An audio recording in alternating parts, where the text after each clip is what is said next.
bienvenue dans notre journal. Depuis début novembre, les classes de 5e et de 4e bénéficient d'une heure de ciné-débat dans la semaine. Voyons avec notre journaliste Elliot en quoi cela consiste. Saint-Joseph Notre-Dame, tous les mardis à 13h30, dans la classe de 4e 2, a lieu le ciné-débat. Les élèves regardent des films et dialoguent autour des questions des animateurs. Le sujet de ces films tourne autour de faits historiques, de sujets d'actualité ou des problèmes. Guerre, discrimination, harcèlement. Le ciné-débat est une action collective visant à permettre l'accès à la culture et favoriser l'expression et la prise de parole en public des personnes. Au collège, il est animé par des jeunes qui ont choisi de faire un service civique dans le milieu scolaire. Bonjour Erwan, première question. Alors, vous faites bien le ciné-débat? Oui, je fais le ciné-débat. Vous aimez bien ça? Oui, j'aime bien le ciné-débat. Oui, on regarde des films, tout ça, j'aime bien ça. Et vous faites quoi après avoir regardé les films? On débat sur le film, on en parle, on essaye de parler des choses qu'on ne voit pas forcément, on nous explique des choses qu'on ne peut pas forcément comprendre, tout ça. Ouais. Les thèmes des films, c'est quoi? Alors on a eu un peu sur la famille, ce qui est famille, tout ça, et un peu aussi sur l'immigration, sur notre pays, tout ça. Voilà. Et ils vous posent quoi, les animateurs, comme question à la fin? Ils nous posent, alors souvent ils nous posent des questions, souvent si on a bien aimé ou pas, si on a des questions en particulier sur le film, puis après essayer de trouver les thèmes, et puis après ils nous posent des questions suivant les thèmes, suivant le film, tout ça. Très bien. Merci Erwan. De rien. Durant la dernière semaine de décembre, les 3e sont allés en Angleterre. Écoutons le reportage de Ilona et Manon. Au cours Saint-Joseph Notre-Dame, les 3e ont passé un séjour à Londres du 18 au 21 décembre 2018. Ce séjour à Londres a été organisé pour les professeurs d'anglais.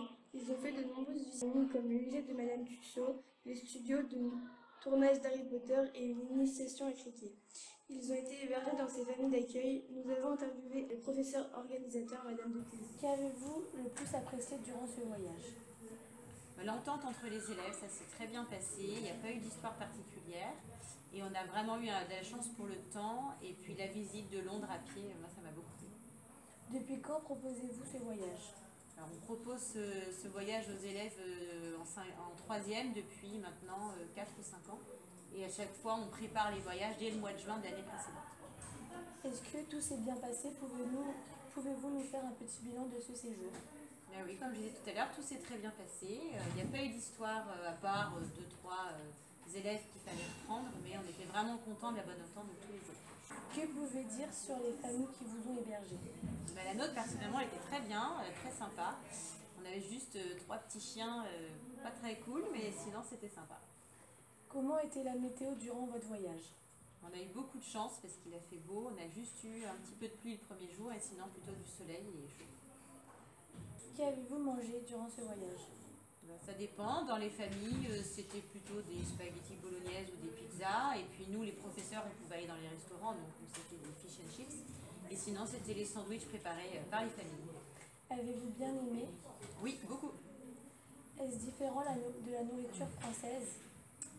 Oui, assez, parce que nous, les Français, on est quand même beaucoup plus... Enfin, on cuisine davantage, etc. Et c'est vrai que la nourriture anglaise, c'est pas toujours très bon. D'accord, merci beaucoup de m'avoir répondu à vos questions. De rien. En ce moment, cycle-escalade. Suivons nos reporters Ismaël et Hossane pour en savoir plus. L'escalade est un sport de grimpe qui consiste à se déplacer sur une paroi pour atteindre le sommet d'un relief par un cheminement. L'escalade peut se pratiquer en extérieur sur des roches ou de la falaise, ou alors en intérieur sur des parois assurées ou sur des blocs sans assurage.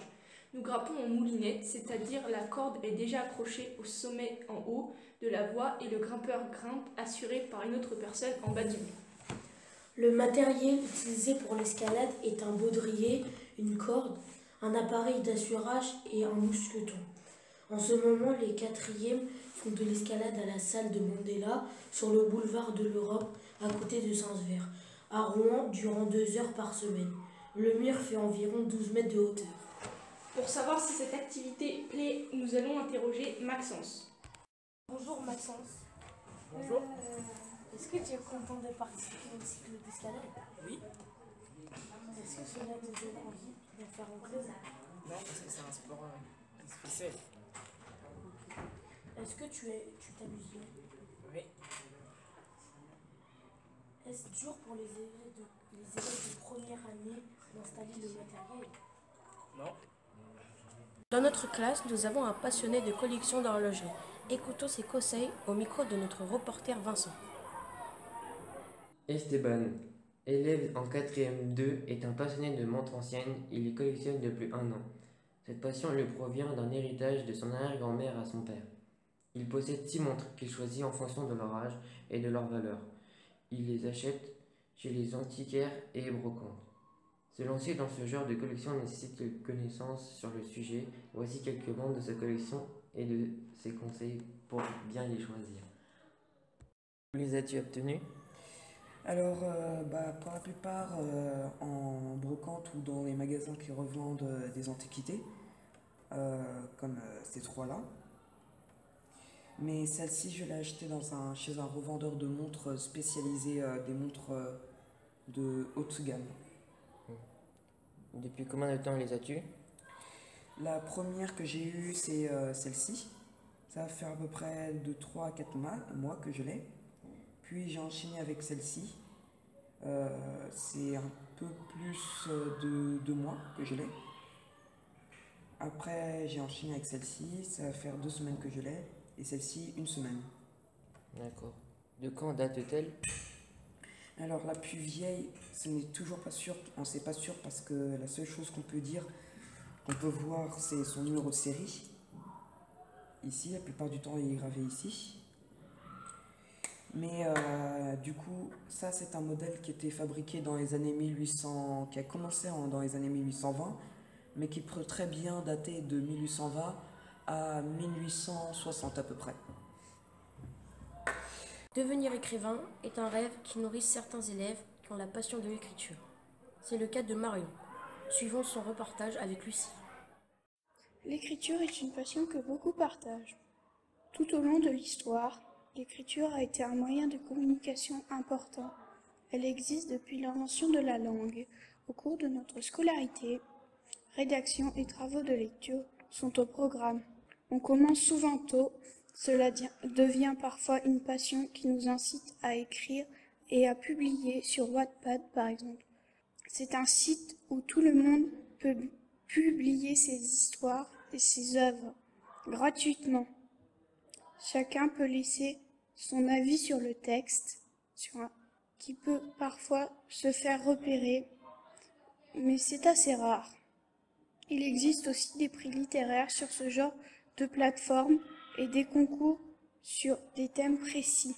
Nous avons tous des rêves pour l'avenir, mais nous avons tous des envies différentes. Nos 2 journalistes, Sarah et Sarah, ont mené l'enquête auprès des élèves.